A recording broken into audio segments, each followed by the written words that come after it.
Okay, Shanice, now it's your turn. Yeah, just posted the link on the skill planner of the healer build. Click on it. Tell me when you guys open it. You to stop it.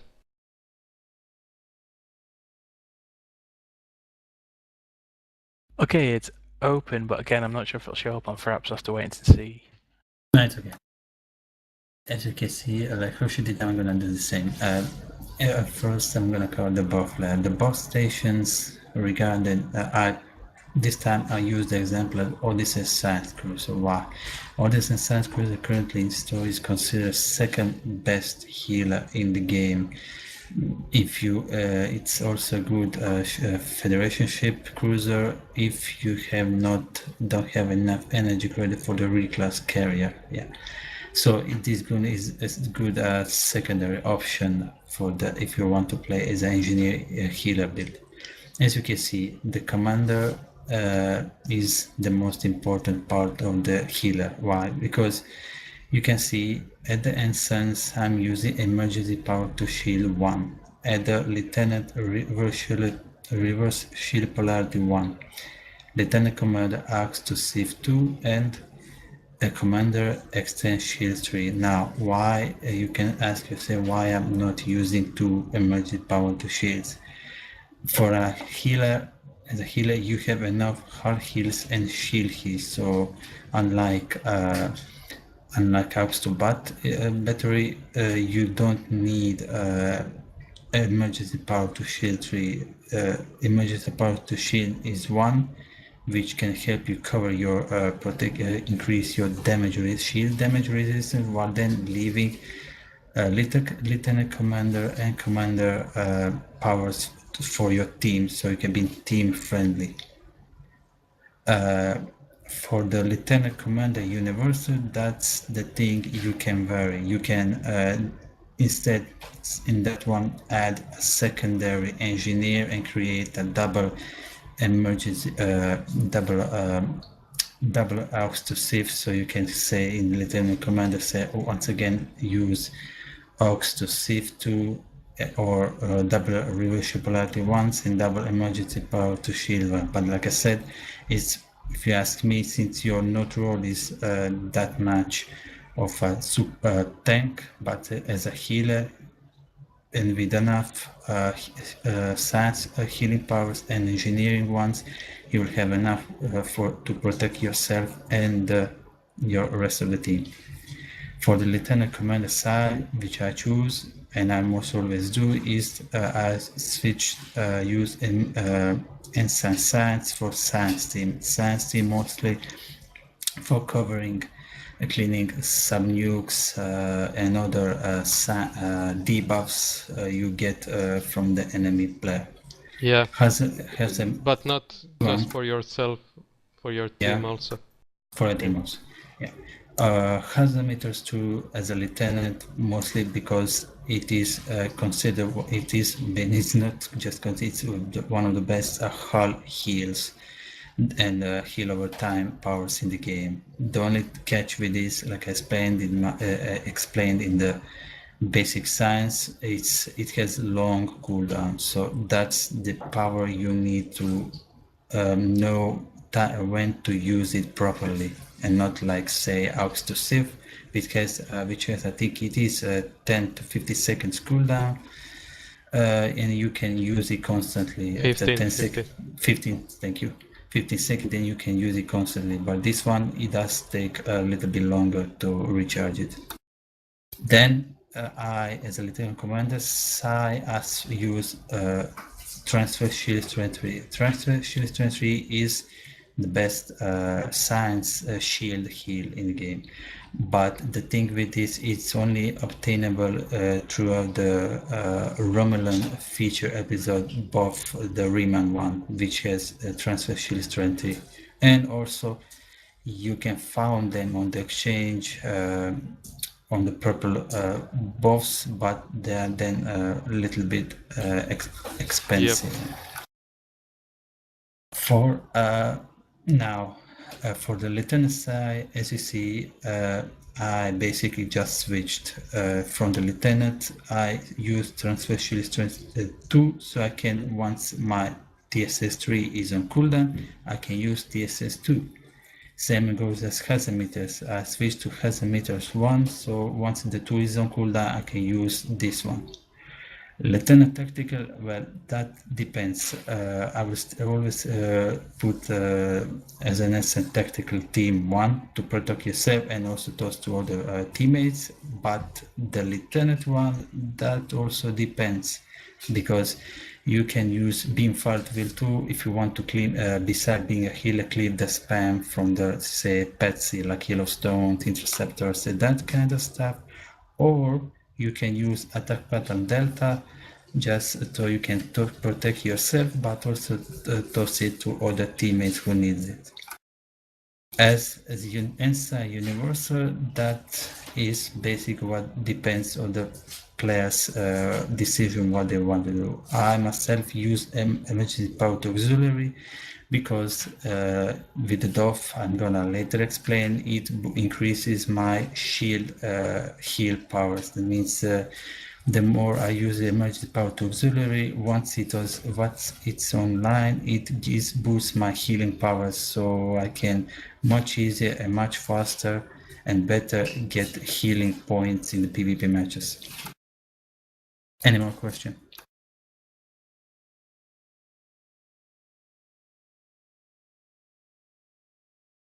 Okay, I'm switching now to the gear stuff. As you can see under the gear stuff, you see shield. First, I'm gonna start with the gear.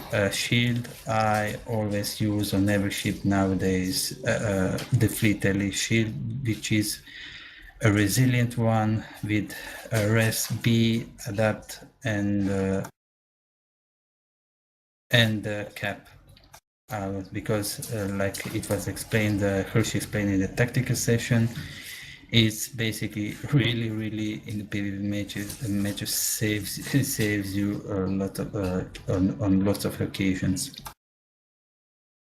For the warps, singularity core, warp core, I use fleet reinforced warp core. But the thing is, as you can see in the fleet members,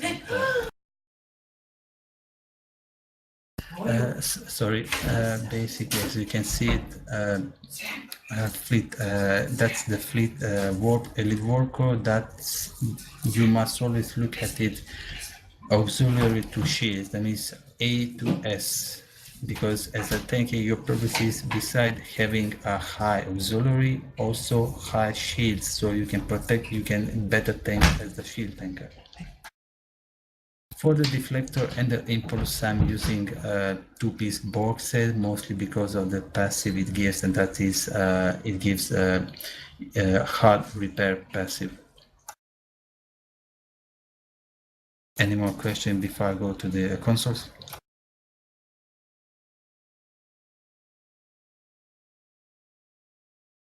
Okay, for the engineering consoles, if you look at it now, this depends. If you are in pre-made or organized team, say within Jupiter Force, which you can, then you can in the engineering console use 4 SIF Mark 12 or Mark 11 purple, whatever, how many each you have. You can use it to have to heal, help yourself and increase the hull heals. But when pugging, it is more suggestible to go with at least two fleet neutronium allies. I use the plus turn rate because as a healer already enough have heals and increased damage reason. That what Odyssey mostly always like is the turn rate. But still, if you can't afford engineering consoles, the fleet neutronium, you can always get the Mark 11 blue, Mark 11 purple, Mark 12 blue, Mark 12 purple are now very cheap due to the fleet consoles. Science console. Now, science console, Well, you can, as you can see, I didn't post the field generator. Why? The field generator one that increases the shield capacity in PvP match isn't that much recommended to use, because, like I said, as a healer, while you can tank, you don't need that much tanking compared to PvE, where the field generator is more recommended. But Redden is better than to use emitter arrays, the console that boosts your shield heals.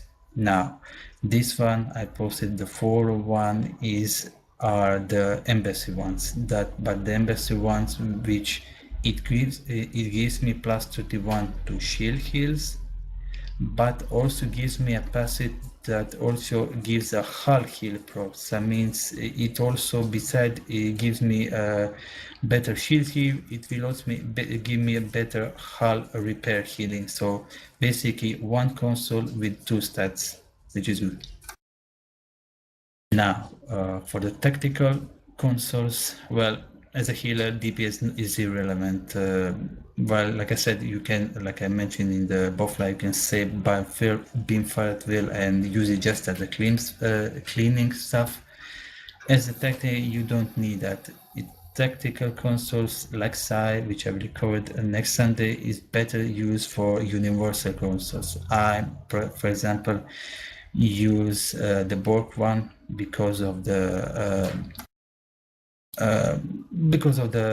passives and increasing the critical chance.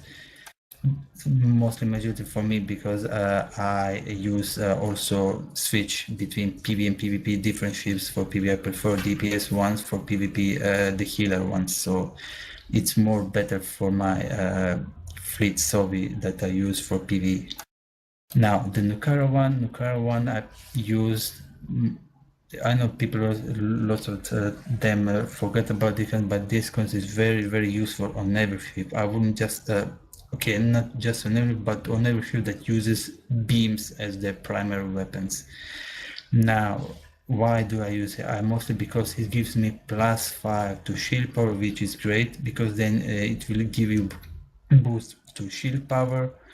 And thus, when you say you want to balance weapon the power levels, it will create you better balance of the shield power and the auxiliary power. And also it gives plus 10% to beam accuracy, which that means if you are, say, like Rich said, if you're using beam fire V or Nox to butt, this console can little save and gives you accuracy ×4 with your accuracy ×3 weapons. Regarding weapons, I didn't post anything because as a healer, you can use whatever energy weapons you want. You can use a power, you can use polar rounds, you can use Tetrions for the shield stripping. You can classic phases or the classic disruptors, or the anti-protons. I don't mind. But like I said, the DPS is not a priority, so weapons there is more for I don't know, if you want to be a player besides having the also want more cannon perspective, you know, like I want to cruise with the phaser, or I want cruiser with the disruptors and that kind of stuff. Any questions so far?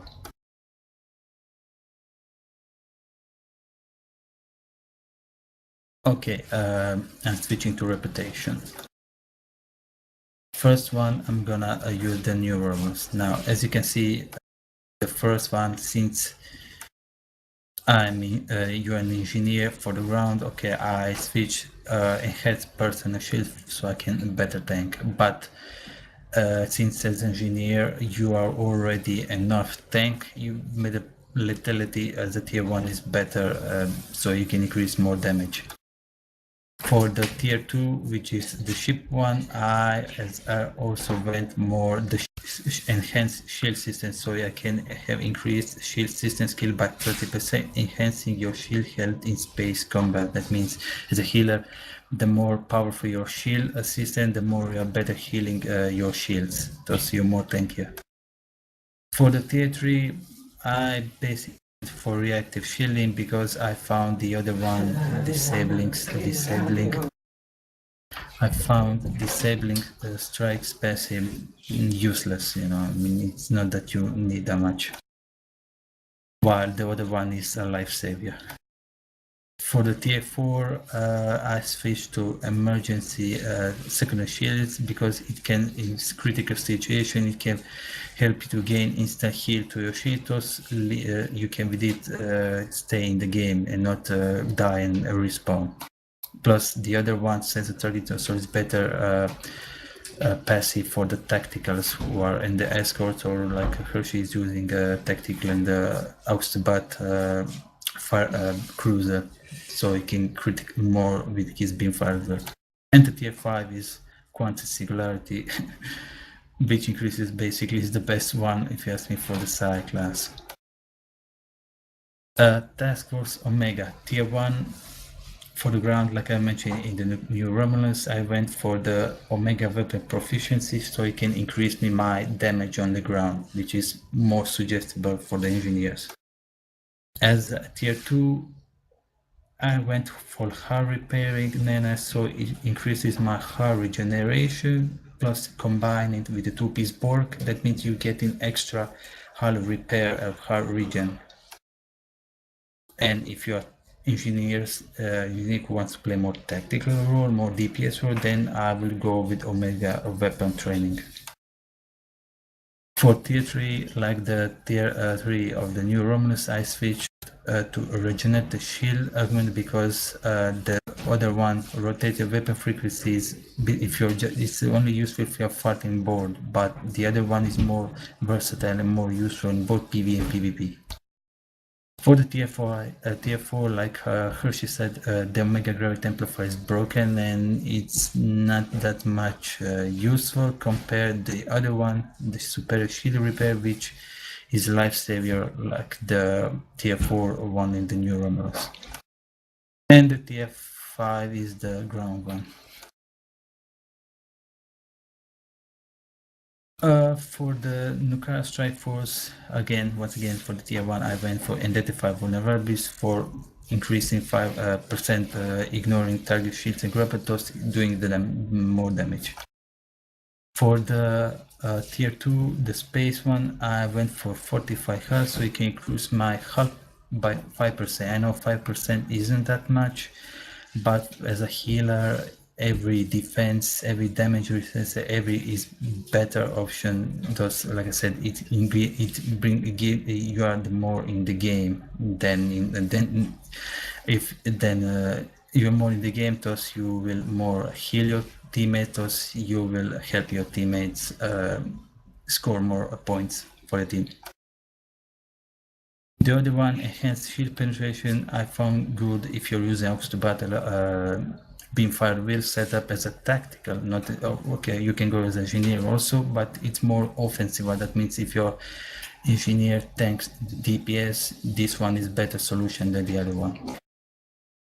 Tier 3, I went for emergency fix critical hit, while because it is the one that when you're almost near death with your tune, it basically restores your health, and thus you can then, once it's restored, if you didn't use health point, you can then use it to restore your health. The other one used to be good, Crime Horizon module, and still it's but it basically got nerfed because it was way too powerful in combination with the cryo shotgun. Now, the tier 4, I was switched to auxiliary power configuration because, like I said, as an engineer, your tanking is more tankiness and is more important for you than the doing damage. The other one, auxiliary power configuration, is better and suggestion for if you are engineer, like I said, if you're engineer doing a damage, then that one is better solution. And the tier 5, well, tier 5 I find very useless. The Dyson one, I will also, I used the passive mana damage resistance. That's my mistake. meant to go there for the deadly aim because decreased criticism severity in ground combat. The tier 2, like I said, advanced hard reform because it increases my damage resistance. Those I'm more, once again, tankier as engineer, is an engineer healer in a cruiser. The other one is better solution if you are tactical or engineer doing DPS. Indeed, then increases your critical severity, which help my tactical scimitar compared with certain universal consoles, managed to increase my critical damage, critical severity to 130%. Now, for the tier 3, I went for the Vanquish because it helps you basically to one, or not just one shot, but helps you a lot easier to kill a ground target. The tier 4 active hardening, I went for, of course, for the better tanking, and the resistance rating has helped decrease in space combat. The other one is better if you are damage related. Will you be a tactical or engineer a DPS setup? The one is better because it's basically debuffs select target health. Also means in one way also vaporizes how some people call it vaporized passive in space. And the tier 5 is the Defiance, once again a ground damage resistant buffs. Any questions?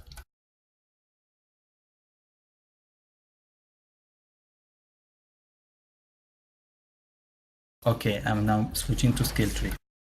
Now, as you can see, the skill tree, that's primarily a healer build skill tree. As a healer, your DPS is not irrelevant. You're supposed to tank and heal your team, and thus spending points in tactical session is worthless. On only the Starship maneuver is good and suggestible because it helps you with defense when you're moving your ship. For engineers now, I know if Vivi was here, we will say, "Oh, you have too many points into too many red 9 points into engineering section." Now that is true. I have 6 9 points into engineering, but the thing is, as you can see, I didn't waste it on that much on every part, but mostly on Commander 1, Lieutenant Commander, Lieutenant 1.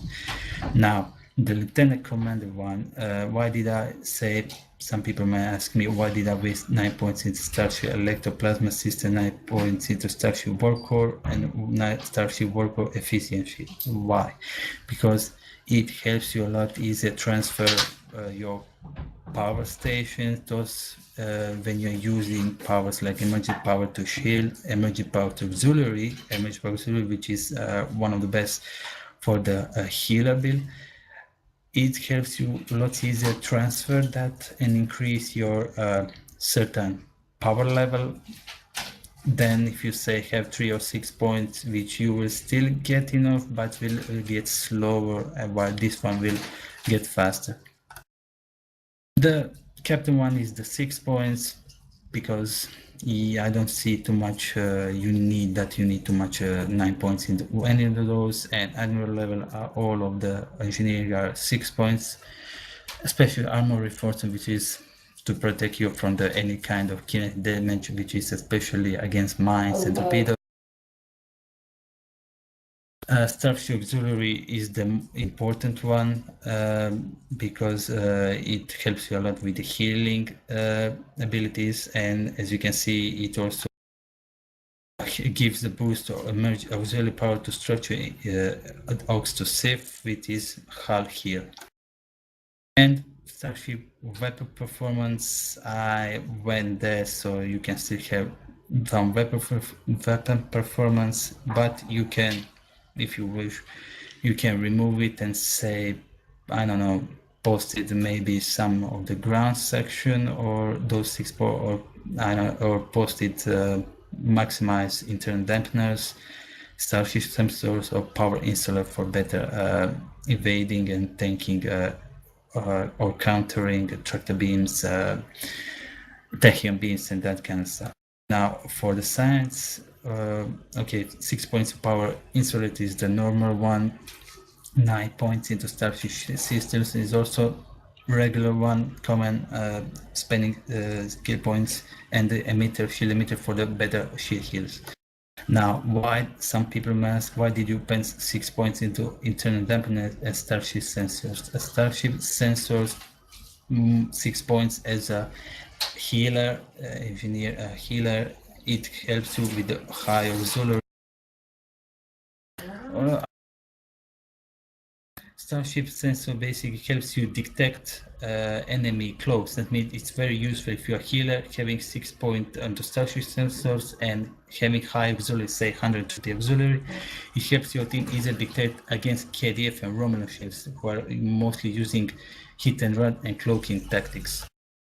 Starship dampeners basically for countering, like I said, tractor beams, gravity wells, I don't know, tractor beam reports with the Poldov, and that will be it for the ground. Well, I ran, as you can see, use the points I need, which we can cover later. Yeah, the ground is not much important. Let's go to DOFs. Exactly. Okay, DOFs. Now the DOFs I'm using is one worker engineer that increases temporary improving your ship power on use of any emerging power to build. That is the one compared when you put 9 points in the one I've said worker potential worker efficiency, it gives a boost to your power level. That means you get far better boost to your power level than if you say you have 6 points or 3 points and you still have a DOF. I have a purple DOF because the one you can get if you go to the academy and go to that guy who forget the name, who gives DOFs. The second tool I use is development lab special. That one is useful for recharge time reduced for science team. A science team as a power is like I explained, is very useful for cleaning debuffs from you for yourself and for your teammates. Thus, if you recharge it faster, the more you can use it. But the thing with this, you must always watch out. It collides with tactical team, so you need precisely know when to use science team. Tactical team, you will always use. It is your main shield heal compared with the emergency power to shield and transfer shield strength. But this one is strictly if you're in that critical situation that you got, say, someone stacked 2-3 sub nukes on you, and then that power saves you for plenty of time. It can save you. When it comes to stuff about this, blue are enough. If you don't have money for purple, you can spend blue will be enough. But development lab science is purple one, and work engineer you don't have to spend on exchange. You can get one from that Cation DOF giver that once you have high enough points into your commendations, tier 4 one, tier 4 one, you can then get one of those purple. The other one DOFs, the last other one DOFs is the maintenance engineer. Now, this maintenance engineer, the blue, I use the blue ones, is not the one that decrease engineer. No, this is the one that, like I mentioned it prior, is the best one when used with AUX emergency power to auxiliary. That this one does is increases hull repair and shield repair skills for 30 seconds when emergency power to auxiliary is active, plus 20 to shield and mid hull repair. That means once you use emergency power to auxiliary, this one gives you 20 plus 20 points to shield and mid hull, thus better hull and shield heals. I use currently 2 blue ones because purple ones way more expensive, and if you're not some hardcore grinder and that kind of stuff, you can forget about the purple one. Blue ones will be enough plus they're not that okay expensive. There depends how what User kind left your of, channel. but they are below 10 million. I think they are each 5 million, something like that. EC.